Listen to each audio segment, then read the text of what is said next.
Assalamualaikum warahmatullahi wabarakatuh. Selamat datang di Katalis Channel. Bersama saya, Aini Maisyah. Di video kali ini, saya akan menjelaskan tentang kenapa kita tidak boleh mencela demam.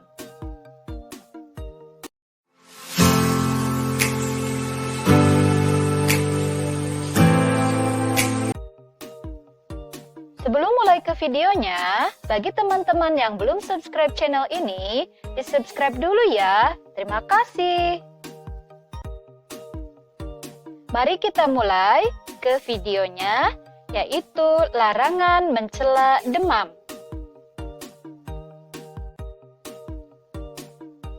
Demam adalah kondisi umum di mana suhu tubuh lebih tinggi daripada normal, 37 derajat Celcius atau 100 derajat Fahrenheit yang diukur dengan termometer oral atau 38 derajat Celcius yang diukur secara rektal. Ada beberapa penyebab demam. Salah satunya yaitu demam merupakan bagian dari proses kekebalan tubuh yang sedang melawan infeksi akibat virus, bakteri, atau parasit. Selain itu, demam juga bisa terjadi pada kondisi hipertiroidisme, artritis, atau karena penggunaan beberapa jenis obat-obatan. Demam juga bisa disebabkan oleh paparan panas yang berlebihan atau overheating, dehidrasi atau kekurangan cairan, alergi, dan dikarenakan gangguan sistem imun. Mekanisme demam secara umum yaitu demam adalah hasil dari proses peradangan dalam tubuh saat sistem imun sedang melawan infeksi. Proses peradangan ini kemudian melepaskan senyawa kimia khusus untuk dibawa menuju hipotalamus melalui aliran darah. Hipotalamus itu sendiri adalah sebuah struktur di otak yang berfungsi untuk mengatur suhu tubuh. Di hipotalamus, senyawa kimia tersebut akan membuat suhu tubuh menjadi lebih tinggi atau panas. Oleh karena adanya senyawa ini, tubuh pun keliru menganggap bahwa suhu tubuh yang normal justru yang panas. Nah, hal inilah yang menjadi penyebab seseorang terserang demam. Demam juga ada manfaatnya loh teman-teman. Kita bagi ke dalam dua ya, menurut Islam dan menurut medis. Manfaat demam menurut Islam, demam merupakan kondisi yang dapat menghapus dosa seseorang dan mendatangkan pahala. Karenanya Rasulullah SAW melarang seseorang menghardik kondisi demam yang diderita. Rasulullah SAW bersabda, "La tasubbil humma fa innaha tudhibu khotoya bani adama kama yudhibul kiru khobathal hadid." Artinya, janganlah kamu mencela demam karena ia menghilangkan dosa anak Adam sebagaimana alat pemanas besi mampu menghilangkan karat. Hadis tersebut yaitu dari Jabir radhiyallahu anhu menjelaskan bahwasanya Rasulullah Shallallahu alaihi wasallam menjenguk Ummu As-Sa'ib atau Ummul Al-Musayyib.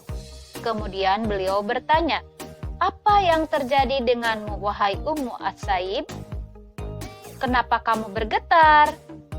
Kemudian dia menjawab, "Sakit demam yang tidak ada keberkahan Allah padanya."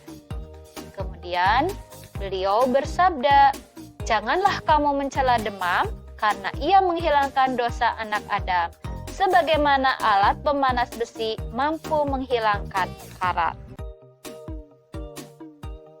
Manfaat demam selanjutnya yaitu menurut medis, demam sangat bermanfaat untuk meningkatkan sistem imun. Panas yang dihasilkan tubuh akan mempercepat metabolisme. Metabolisme tubuh yang meningkat akan menyebabkan sistem kekebalan tubuh lebih aktif. Karenanya, sistem imun pun lebih cepat mendeteksi dan membunuh virus dan bakteri penyebab penyakit. Selain itu, produksi sel darah putih yang berfungsi sebagai sistem imun tubuh juga akan meningkat saat demam.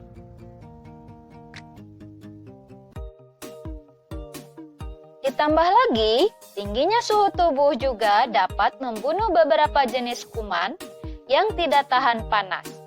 Beberapa enzim dan toksin yang diproduksi oleh kuman juga dapat dirusak oleh suhu tubuh yang tinggi. Secara medis, infeksi diketahui berasal dari penyebaran mikroba yang kemudian berkembang biak di dalam tubuh. Proses perkembangbiakan mikroba tersebut akan terjadi di dalam tubuh saat penderita dalam kondisi tubuh normal, yaitu pada suhu 37 derajat Celcius.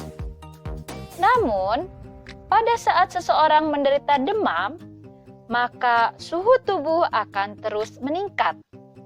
Dan saat suhu tubuh sudah melebihi 38 derajat Celcius, maka mikroba tadi tidak dapat berkembang biak lagi, bahkan kemudian akan mati.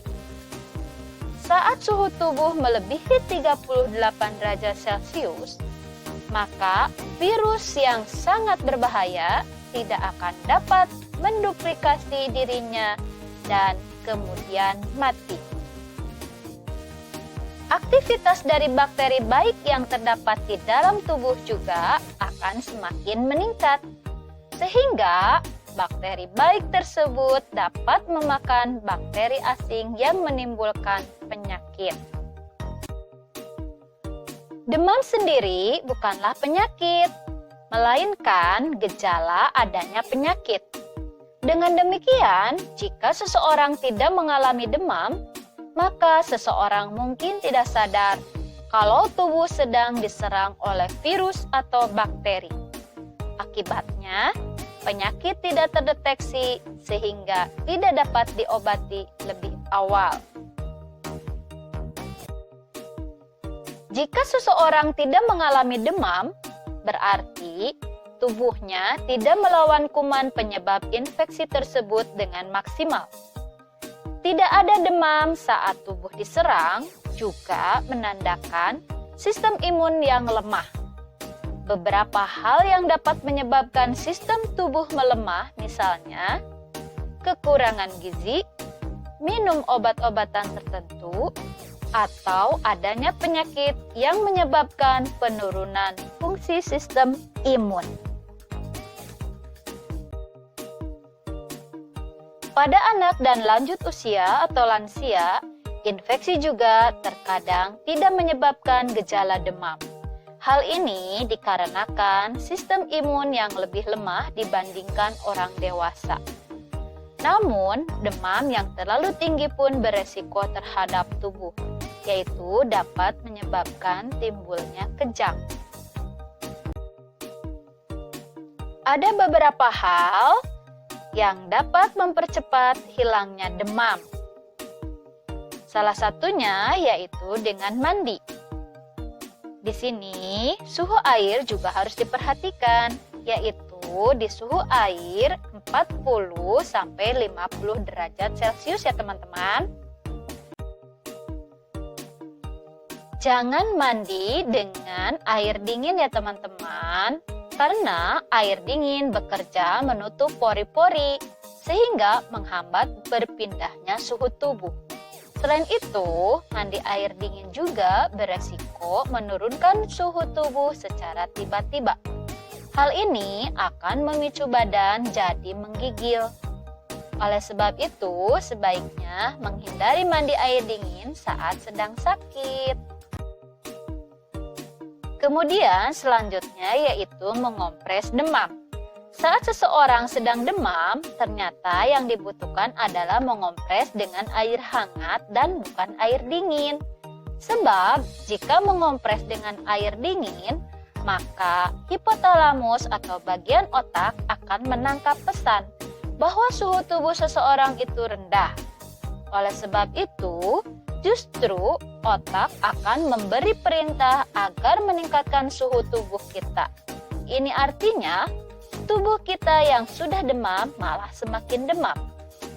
Sama ya teman-teman, suhu terbaik saat mengompres adalah sekitar 40-50 derajat Celcius.